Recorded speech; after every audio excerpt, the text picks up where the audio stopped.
Nilalaka. Pastor, sigurado ko yung nakikita kong bahay bubo, dyan ako titira. Sabi nung pastor, bakit?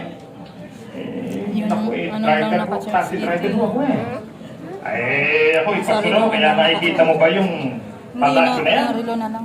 Siguradong dyan ako titira. Lubat ka na eh. Kasi ako'y nagtuturo ng salita ng Panginoon. Dumating sa San Pedro.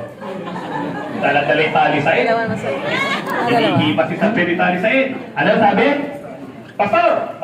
Congratulations! Ito yung susi. Saan to? Sa palasyo? Hindi sa bahay ko po. Nagulat yung pastor! Ay, teka lang. Bakit yung taxi driver sa bukan doon mo siya sa palasyo. Nagreklamo yung pastor. Teka lang. Ako ang pastor, taxi driver to. Bakit ganon? Sabi ni San Pedro, hindi ko alam Yan ang utos ni Bossing may CCTV sa langit Linuksan.